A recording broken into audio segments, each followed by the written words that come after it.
Class में पढ़ा था वो समय का महत्व था, और कंप्यूटर का महत्व कल हमने पढ़ा था प्रतियोगिता, यानी कि 4 हमारे कंप्लीट हो चुके हैं। और मैक्सिमम हमें 8 सब्जेक्ट चाहिए अनुच्छेद के लिए, तो 4 हमें और करने हैं। तो आज मैं आपको लिखने के बजाय ऐसे ही समझा रही हूँ।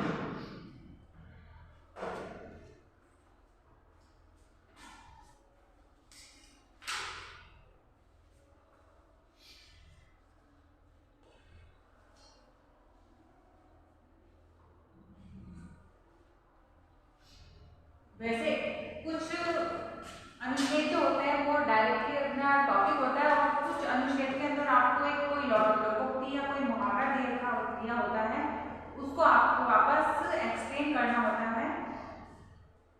तो मजहब नहीं सिखाता आपस में बैर रखना, यानी ये लाइन है, इस लाइन को आपको एक्सप्लेन करते हुए पैराग्राफ लिखना है। अभी आपको मतलब संकेत बिंदु दिए जाएंगे उसके अंदर, तो इसके अंदर संकेत बिंदु है आपके सभी मजहब एक। सबसे पहला संकेत बिंदु, सबसे पहले हम अपने टॉपिक का नेम डाल देते हैं, मजहब नहीं सिखाता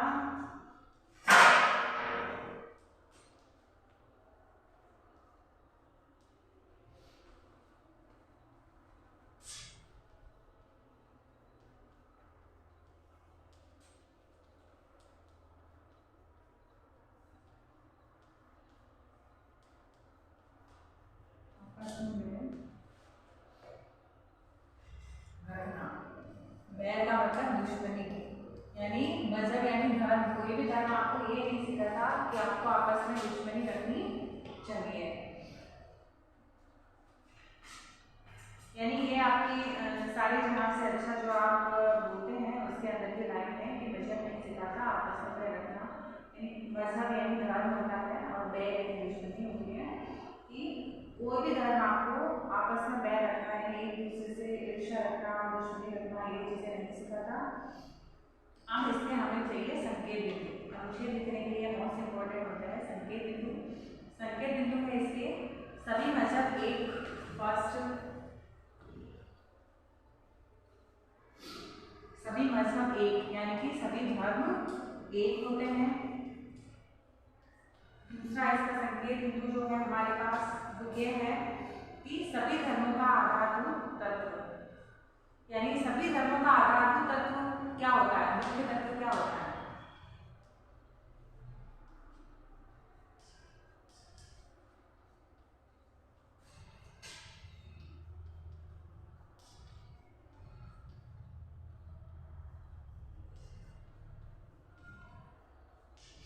फिर है तीसरा इसका पॉइंट है इसका, धर्म के सच्चे स्वरूप को न पहचानने से हानि, यानी धर्म के सच्चे स्वरूप को नहीं पहचानने से क्या क्या हानि होती है।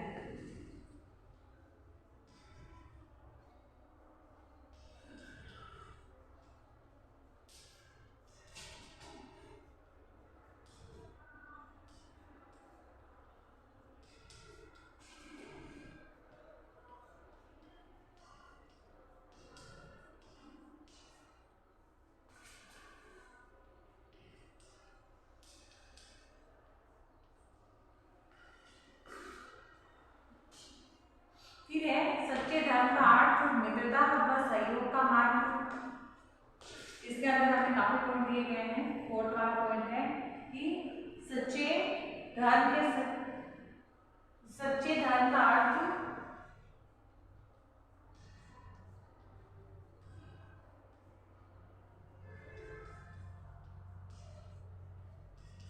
सच्चे धर्म का अर्थ मित्रता व सहयोग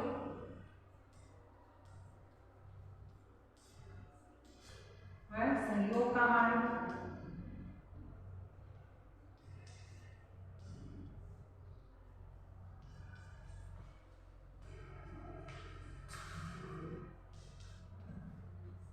फिर आपको नीचे दिया गया यस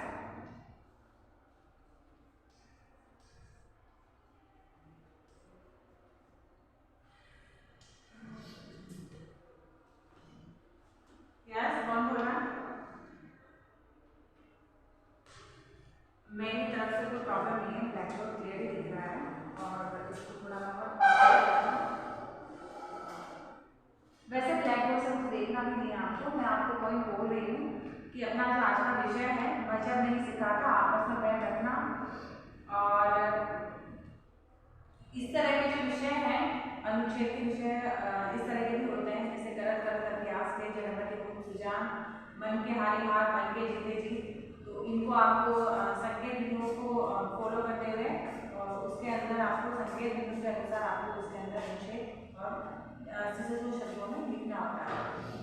तो फर्स्ट आपका है सभी मजहब एक, सभी धर्म सभी मजहब एक सत्य को जानने पहचानने और उस तक पहुंचने का रास्ता है। यानी सभी धर्म होते हैं, सभी मजहब एक परम सत्य को जानने और पहचानने और उस तक पहुंचने का रास्ता है, जिनमें कोई टकराव नहीं, कोई विरोध नहीं। यानी सभी धर्म और सभी मजहब एक परम सत्य को पहचानने और जानने तक और उस तक पहुंचने का रास्ता है, जरिया है, जिसके अंदर कोई टकराव नहीं होना चाहिए और कोई भी विरोध नहीं होना चाहिए। संसार का कोई भी धर्म, मत या मजहब मनुष्य को ईर्ष्या, द्वेष, घृणा, शत्रुता, हिंसा का पाठ नहीं पढ़ाता। यानी अब हमें सभी मजहब एक, इस लाइन को 2 लाइन में एक्सप्लेन करना है। तो सबसे पहली लाइन हमारी ये हो गई कि सभी धर्म सभी मजहब एक परम सत्य को जानने और पहचानने और उस तक पहुंचने का एक रास्ता है, जिसके अंदर कोई भी विरोध और कोई भी टकराव नहीं होना चाहिए। और संसार का कोई भी धर्म, मत या मजहब, यानी कि संसार का कोई भी धर्म या कोई भी मत अपना जो भी मत देते हैं, अपना अपने विचार और मजहब और धर्म मनुष्य को ईर्ष्या और द्वेष, घृणा, शत्रुता, हिंसा का पाठ नहीं पढ़ाता।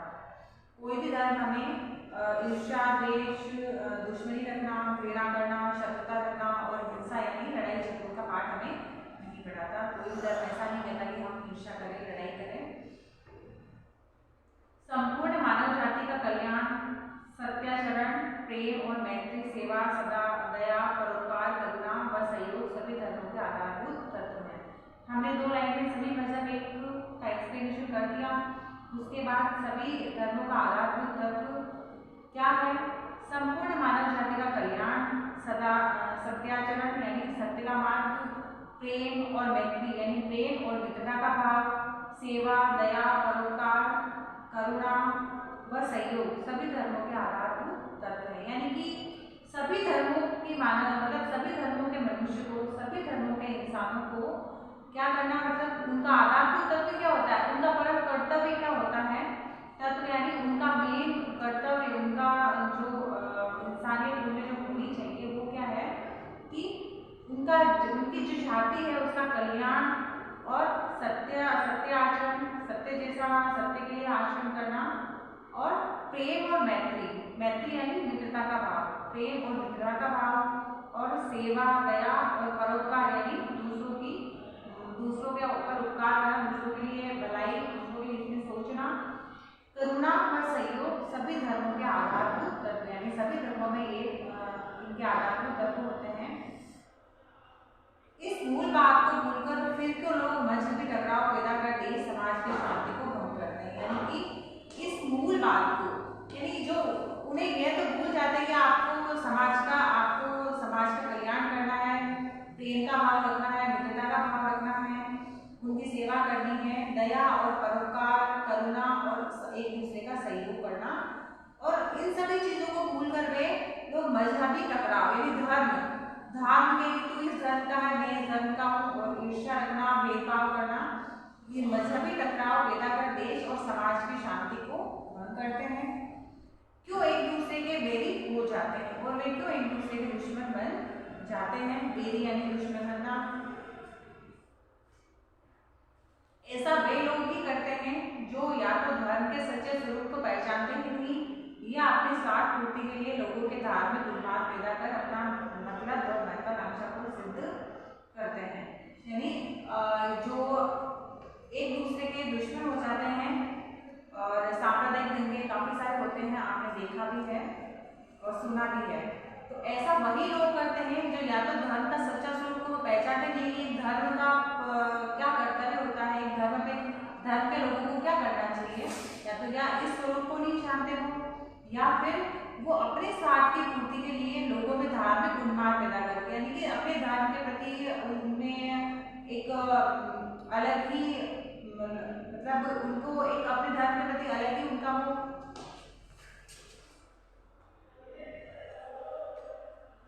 इस तरह से वो अपने धर्म को कर देते हैं और महत्वाकांक्षा सिद्ध करते हैं उनकी अलग ही कि अपना धर्म ये है और अपना धर्म सर्वोपरि है और बाकी धर्म हमसे सब नीचे है। इस तरह अपनी महत्वाकांक्षा को सिद्ध कर देते हैं। मजहबी कट्टरपन के उन्माद में लोग एक दूसरे का गला काटने तक को तैयार हो जाते हैं, यानी मजहबी कट्टरपन यानी कि अपना धर्म ही सर्वश्रेष्ठ है, अपना धर्म ही सर्वोपरि है। यह कट्टरपन के उन्माद में लोग एक दूसरे का गला तक काट लेते हैं। ऐसे में लोग धर्म या मजहब का सच्चा अर्थ भूल जाते हैं, यानी ऐसे में लोग धर्म और अर्थ मतलब मजहब का सच्चा अर्थ भूल जाते हैं कि धर्म क्या सिखाता है हमें। धर्म लड़ाई झगड़े हिंसा करने का नहीं सिखाता हमें और वो केवल सत्य, प्रेम, मित्रता का भाव और परोपकार, करुणा, सहयोग ये सभी चीजें धर्म हमें सिखाता है। धर्म तो मनुष्य को उदार या विनम्र बनाता है, उसे सभ्य और सुसंस्कृत करता है। धर्म तोड़ने नहीं जोड़ने का काम होता है, यानी कि धर्म होता है जो तोड़ने नहीं और जोड़ने का कार्य करता है। यह आपसी मनमुटाव वैर का मार्ग नहीं बल्कि मित्रता और सहयोग का मार्ग दिखाता है, यानी धर्म आपसी मनमुटाव वैर का मार्ग नहीं बल्कि मित्रता और सहयोग का मार्ग दिखाता है।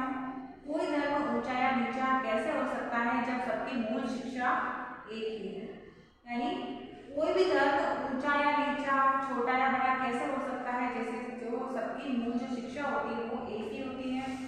किसी प्रसिद्ध शायर ने सत्य ही कहा, मजहब नहीं सिखाता आपस में बैर रखना, यानी किसी जो प्रसिद्ध शायर हैं उसने सही कहा है कि मजहब नहीं सिखाता आपस में बैर रखना, यानी कि हमें कोई भी धर्म आपस में दुश्मनी रखना नहीं सिखाता है।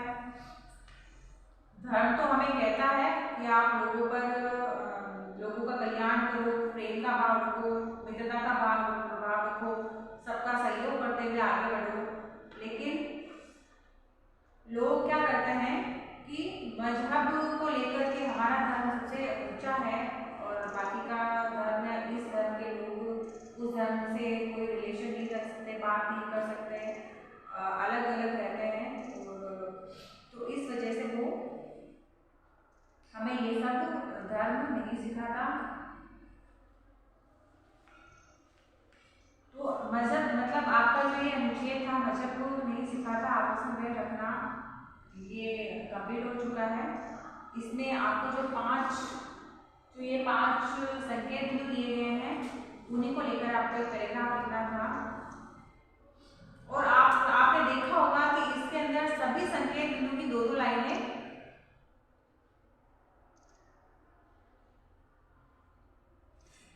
अच्छा अभी आपको मेरी आवाज कट करके आने लगी, आपके एंटर होते ही बाकी सब सही चल रहा था।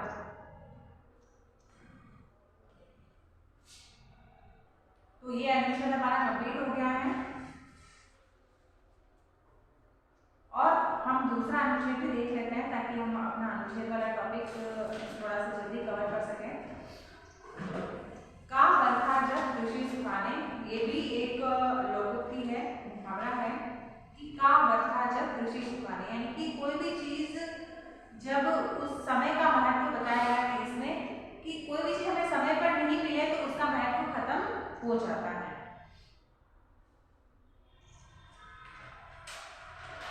तो मैं आपको लिखकर बताती हूँ।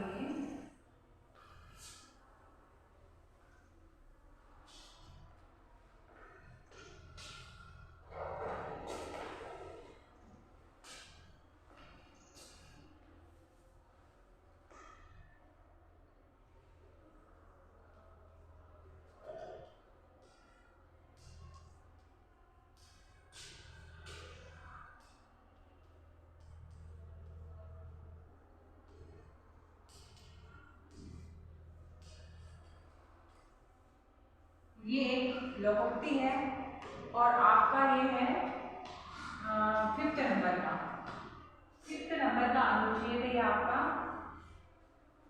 और इसके पॉइंट से आपको ये ये लोकोक्ति है। सबसे पहले आपको इसका अर्थ समझाना है। लोकोक्ति का अर्थ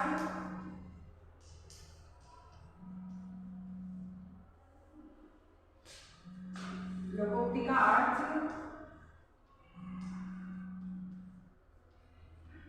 और दूसरा पॉइंट है इसका समय का महत्व, समय का सदुपयोग और निष्कर्ष। समय का महत्व क्या होता है हमारे जीवन में और हमें किस प्रकार समय का सदुपयोग करना चाहिए।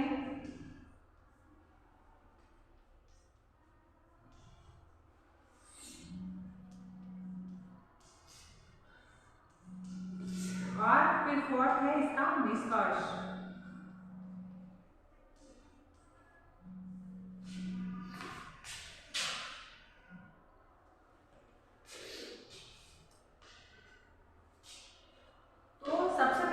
लोकोक्ति का अर्थ देख लेते हैं हम कि समय बीत जाने पर जो अपना पहला बिंदु है लोकोक्ति का अर्थ, उसको चर्चा करेंगे 2-3 लाइनों पर कि समय बीत जाने पर किसी चीज की प्राप्ति का कोई अर्थ नहीं रहता। जैसे मैंने आपको फर्स्ट में बताया था कि कोई भी चीज हमें समय पर नहीं मिले, यानी जब हमें जरूरत है वो चीज हमें उस वक्त नहीं मिलती, तब जब बाद में हमारी जरूरत खत्म हो जाती है, हमारा वो काम हो जाता है, उसके बाद अगर वो चीज मिले तो हमें उस चीज का महत्व नहीं रहता।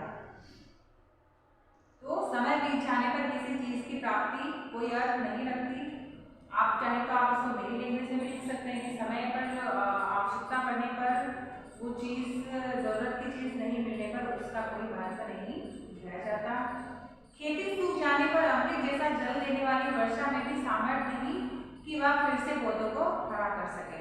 यानी कि जब खेती सूख रही होती है और वर्षा की जरूरत होती है, हमें वर्षा की आवश्यकता होती है, उस वक्त जब वर्षा नहीं होती है तो जब वह मतलब खेती जब सूख जाती है उसके बाद जब वर्षा होती है, अमृत के समान हमें जल देने वाली जो वर्षा होती है, वो उसमें भी फिर वो सामर्थ्य यानी शक्ति, वो शक्ति नहीं रहती कि वो पौधों को फिर से दोबारा से हरा कर दे। यह स्थिति जीवन में प्राप्त होने वाले अवसरों के विषय में भी कही जा सकती है। यही स्थिति यानी कि ऐसी स्थिति जीवन में हमें जो भी अवसर मिले हैं उनके बारे में भी कही जा सकती है। अवसर, अब इसमें क्या हो गया, हमारा ये लोकोक्ति का अर्थ है वो 2 लाइनों में खत्म हो चुका है। उसके बाद हमारा जो नेक्स्ट वो ये है समय का महत्व, ये वाला तो लिखना हमें पैराग्राफ में कंटिन्यू है, जैसा कि मैंने बताया था, लाइन छोटी नहीं है, अलग पैराग्राफ में नहीं लिखना है, कंटिन्यू पैराग्राफ बना के लिखना है। तो क्योंकि अवसर किसी की प्रतीक्षा नहीं करता, यानी कि यह स्थिति जीवन में प्राप्त होने वाले अवसरों के विषय में भी कही जा सकती है, क्योंकि अवसर किसी की प्रतीक्षा नहीं करता। समय कभी रुकता नहीं, समय हाथ से चला जाए तो हाथ मलने के अलावा कोई चारा नहीं रहता। यानी हमें समय पर जो अवसर मिलता है, हमें समय पर जो मौका मिलता है, हमें वो किसी अवसर की प्रतीक्षा नहीं करता और समय कभी रुकता नहीं है। समय एक बार हाथ से चला जाए तो फिर दोबारा हमारे हाथ मलना भी उसका मुहावरा, मतलब उसके मुहावरे का अर्थ है कि पश्चाताप करना, पछतावा करना। तो एक बार जब समय हमारे हाथ से निकल जाता है फिर बाद में हम हाथ मलते रह जाते हैं, फिर भी कुछ नहीं होता, यानी कि बाद में जब हम पछतावा करते रह जाते हैं तब भी कुछ नहीं होता। अतः आलस्य त्याग कर समय रहते अपने काम को अंजाम देना चाहिए, यानी कि हमें आलस्य त्याग कर, आलस्य को छोड़कर समय पर अपने काम को अंजाम देना चाहिए, यानी खत्म करना चाहिए। हमें आलस छोड़कर समय पर अपने काम को खत्म करना चाहिए। समय की उपेक्षा करने वाले के हाथ समय कभी नहीं आता, वही समय का सदुपयोग करने वाले का वह अनुचर बनकर उसके लिए सभी साधन जुटा देता है।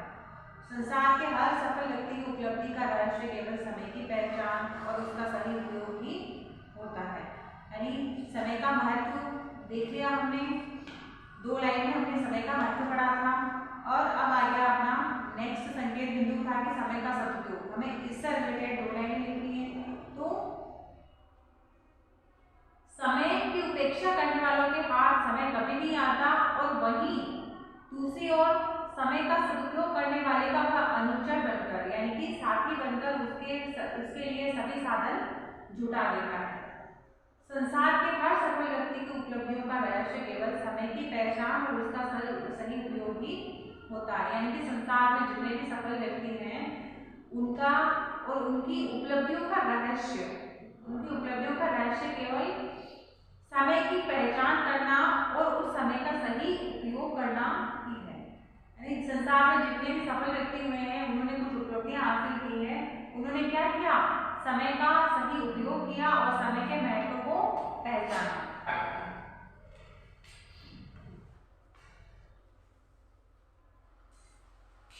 बीता हुआ एक पल भी सब कुछ दे देने में वापस नहीं लाया जा सकता। यानी अपना बीता हुआ एक पल, अब अभी से पहले बीता हुआ जो एक मिनट या एक पल था, एक क्षण छोटा सा, वो भी अगर हम सब कुछ दे दें उसके बदले में तो भी वो वापस समय अपने साथ नहीं आ सकता।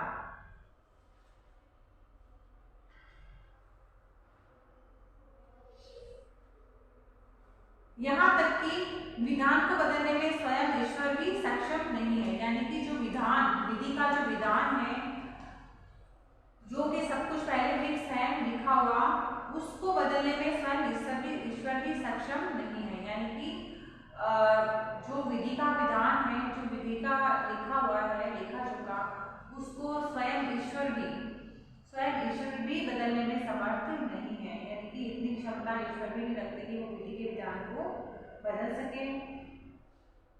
हमारे सपने कहीं अधूरे न रह जाए, इसके लिए जरूरी है कि समय का लाभ उठाना सीखें। यानी हमारे जो सपने हैं वो कहीं अधूरे न रह जाए कि हमें जो अवसर अभी मिला है वो हमारे हाथ से चला जाए और हमें पीछे से पछताना पड़े।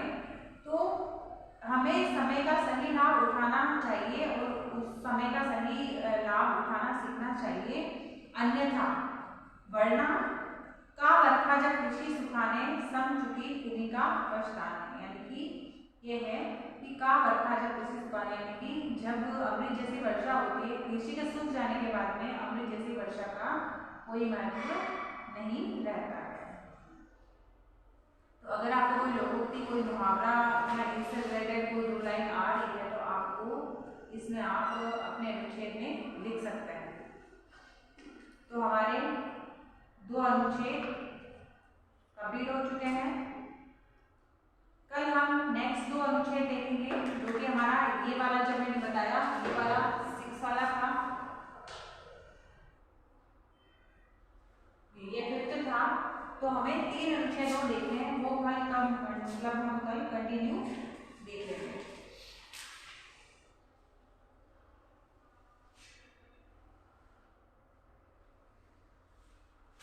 तो आज की क्लास आपकी यही खत्म होती है।